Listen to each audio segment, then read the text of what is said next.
All right, hey, shalom, shalom. Before I begin this lesson, I want to give all praises to Yahweh, Bahashem, Yahweh Shai, Bahashem, Rakah, Quadash.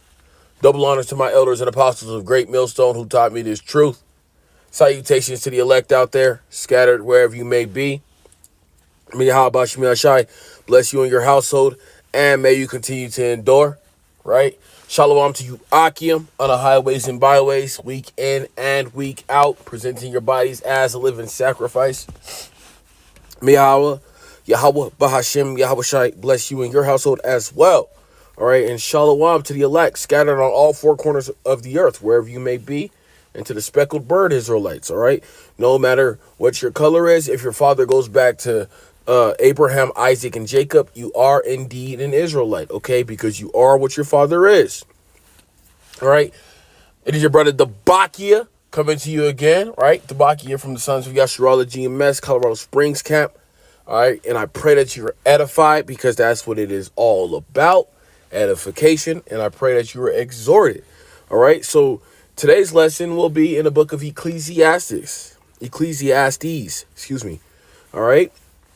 Chapter 3, okay? And it's written by our King Solomon, all right? And let's get into it. King Solomon was the son of David, okay? And David was the son of Jesse, okay? You have to trace the lineage, all right? Like the elder apostle Gabar always says, you basically have to study the history to know the mystery. I'm going to say it again. It is important that we study the history to know the mystery, okay? We study our forefathers, all right? Which are you so-called Negroes, Latinos, and Native Americans? Or are you so-called Negroes come from the tribe of Judah?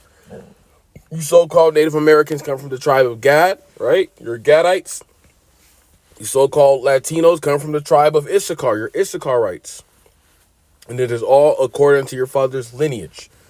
But anyway, let's get a little more insight on what the book of Ecclesiastes is about. All right, from this, Edomite pastor. Let's see what Esau Edom suggests.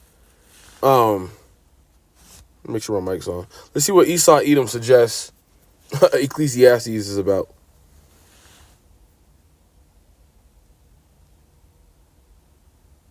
Probably can't hear that.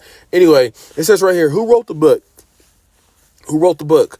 The title Ecclesiastes comes from a Greek word indicating a person who calls an assembly. So it makes sense that the author identified himself in Ecclesiastes chapter 1, verse 1. All right, translated as preacher. Despite leaving only this rather mysterious name to indicate his identity, evidence in the book, along with most wish and Christian tradition suggests that King Solomon authored Ecclesiastes. We know that King Solomon wrote the book of Ecclesiastes, okay? That's not a mystery. It states it, especially in the King James Version, right? Our King Solomon wrote the book of Ecclesiastes. All right?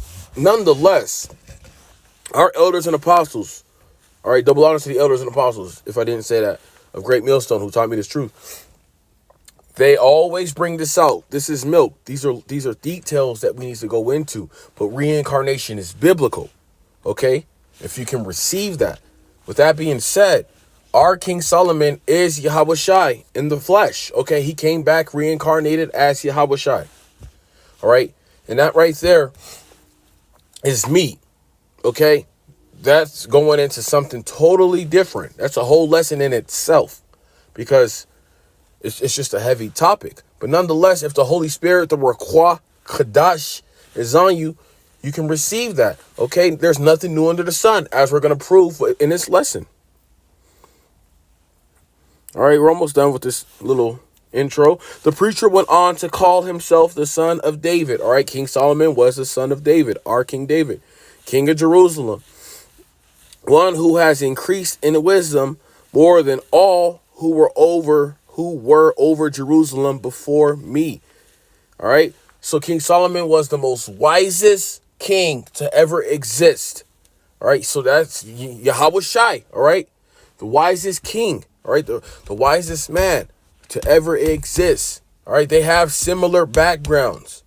If you really go into it, you can see how identical King Solomon and Yahweh Shai are, to be honest. All right. So look, if you were born a scoffer, all right, it's because you were a scoffer in your past life, right? If you were born a 2/3, you were more than likely a fucking nigga in a past life, right? If you were born a whore, a thought, let's take it there. You're probably a whore or more than likely a thought in the past life. There's nothing new in the sun. Nonetheless, if you were born a prophet, you were born in your lot right now. All right, if you were born a prophet, you're prophesying right now, more than likely you had the background of a prophet back then in your past life.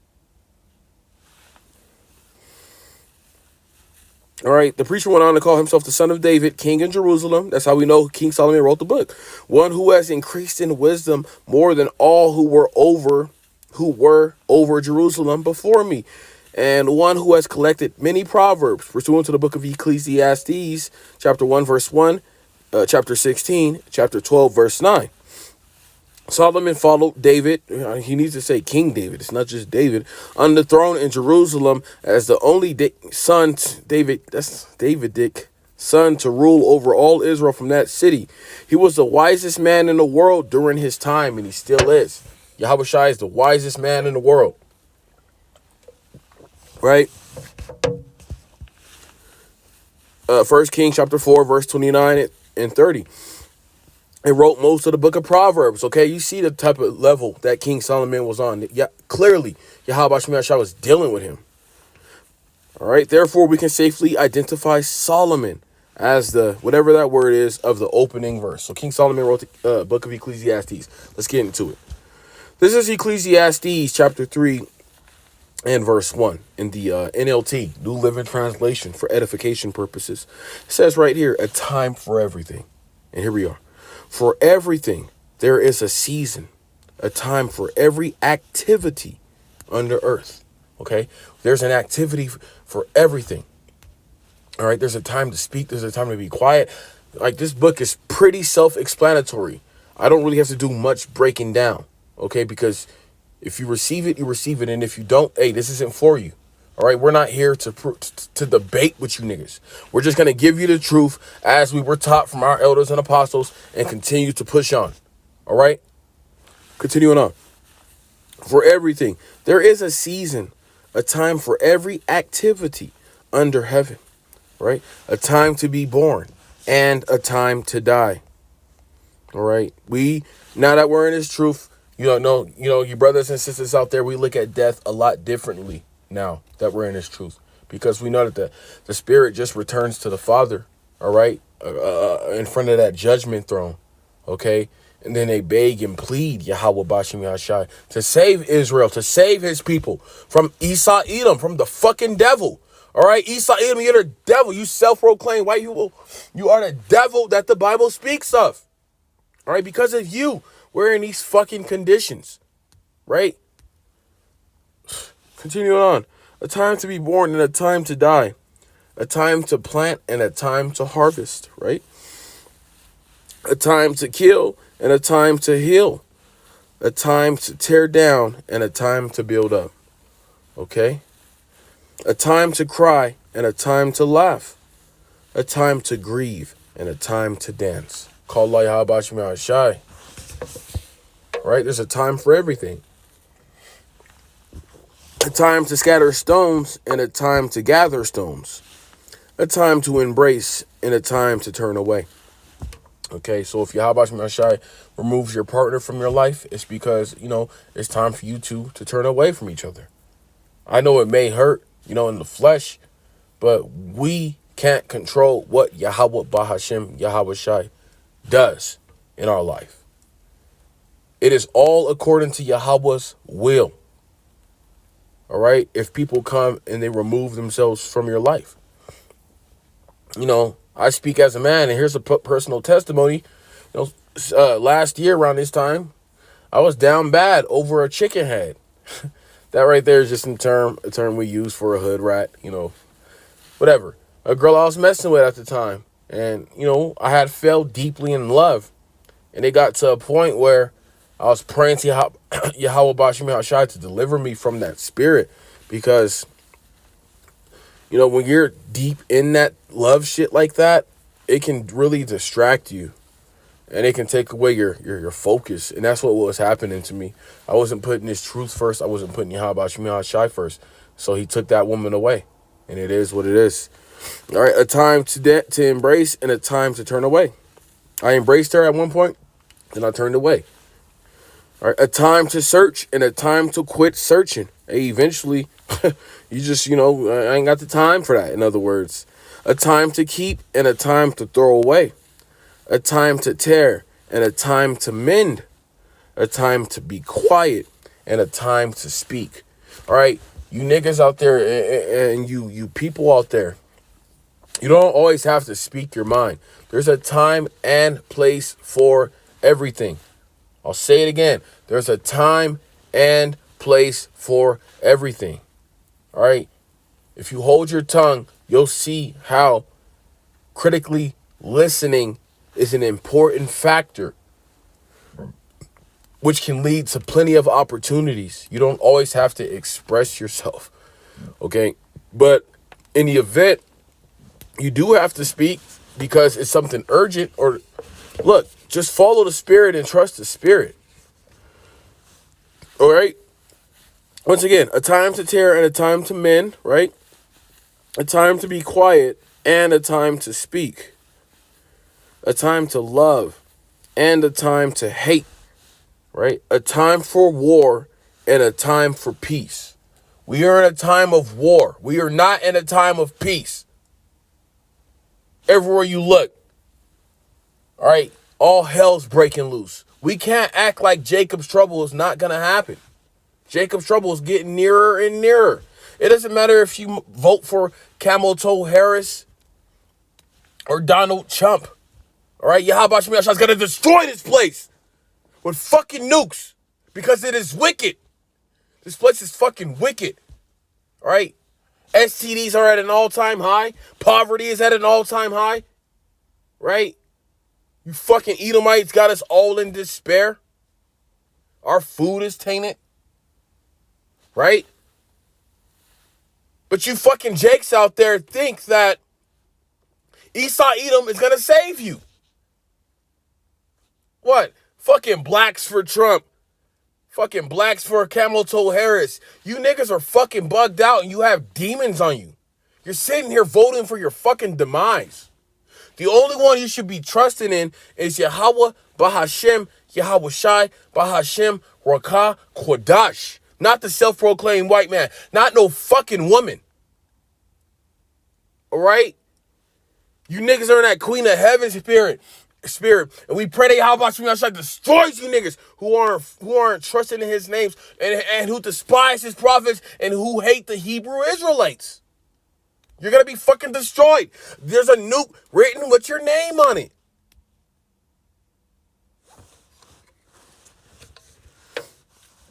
We're almost done. Ecclesiastes chapter 3 and verse 9. What do people really get for all their hard work? Right? What are we doing all this for, right? We know we're in this truth for, to get a reward, right? To be safe, to be in a safe space, right? And ultimately to be saved from a nuke. We don't want to be destroyed by a fucking nuke, which is that second death, the lake of fire, pursuant to the book of Revelation. All right? What do people really get for their hard work? Verse 10. I have seen a burden power has placed on us all. All right, there's burden on us all, especially us in this truth. It's a burden because, we see things through a different light as opposed to a regular person who's in this world. Ecclesiastes chapter 3 and verse 11. Yet power has made everything beautiful for its own time. He has planted eternity in the human heart. But even so, people cannot see the whole scope of power's work from beginning to end. So we don't even understand what Yahweh Shai's plan. But we know, us in the truth, beginning with the elders and apostles, Yahweh Shai has revealed his secrets to us. And you niggas out there hate us because we're telling you the truth. Esau Edom's going into fucking slavery, right? You heathens are going into slavery. All right? And what else? And you 2/3 are gonna fucking die. A horrible death. This shit is not a game. Not here to entertain you niggas. This ain't fucking BET. Telemundo. Fucking Netflix. Hey, we're not your Christian pastor. We are not your fucking Christian pastor. We are the prophets. Yahweh Shai willing. We're going to give it to you raw. If you can't take cuts and unsubscribe from our fucking channel, it is what it is. We're not in the time of that shit. We are in a time of war. All these fucking countries across the Middle East are preparing nukes and their missiles to destroy each other. And you niggas can't see that. You're so focused on fucking NFL shit. Fucking NBA. Meanwhile, Yahweh Shai is destroying and stirring up that third wall. Through the angels.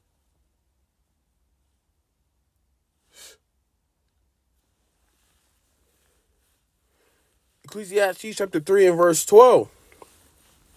So I concluded, there is nothing better than to be happy and enjoy ourselves as long as we can. Khan. You know? We got the victory, brothers. We got the victory. Not 2/3. Not the heathen. Not Esau. Not Keisha. Not Maria. Not fucking Pocahontas. Us, the hopeful elect. So fuck you niggas out there in the world who despise us. And you camps that are fucking set up by Esau Edom, bringing a damn enemy in.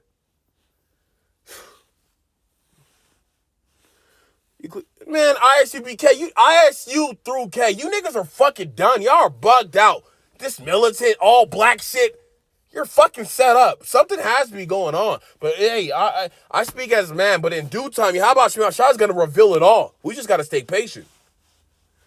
Ecclesiastes chapter 3 and verse 13. And people should eat and drink and enjoy the fruits of their labor, for these are the gifts of from power. All right, anything in life that happens to you, whether it be good or bad, is from Yahweh Shema Shai. Period. Whether it be your a meal you're eating, water you're drinking, right, etc. Sleep you're getting. All right, all this is from Yahweh Shema Shai. We can't do anything without Yahweh Shema Shai. Period. And that's what we have to understand. That's what I have to understand. That's what you out there have to understand. Ecclesiastes chapter 3 and verse 14. And I know that whatever power does is final. All right, it is what it is. Nothing can be added to it or taken from it. Yahweh's purpose is that people should fear him. Fear Yahweh, Bahashem, Yahweh Shai. Fear Yahweh. If you want to be saved, fear Yahweh, Bahashem, Yahweh Shai. And yes, the names do matter, IUIC. Yes, the names do matter. Calling on JC. Where your fringes at, brother? Nigga. The fuck? Anyway, fear Yahweh Bashim Yahashai. Calling Yahweh Bashim Yahashai. Pray to Yahweh Bashim Yahashai. Bashim Kakadash. Ecclesiastes chapter 3 and verse 15. What is happening now has happened before. More proof that reincarnation is biblical right there. This is a reincarnation verse, brothers and sisters. If you're new to this truth, and in general, continue to take notes. It's not us speaking as men. This is the Holy Spirit. Whether you can receive it or not. What is happening now has happened before, and what will happen in the future has happened before, because power makes the same things happen over and over again. All right, I'm going to wrap this verse up. All right, I'm going to wrap up my lesson by saying, I pray that you were edified nonetheless, but I'm going to close it out by saying, Call Halal Yahweh, Bahashem, Yahweh Shai, Bahashem, Ruach Kodash, Shalom.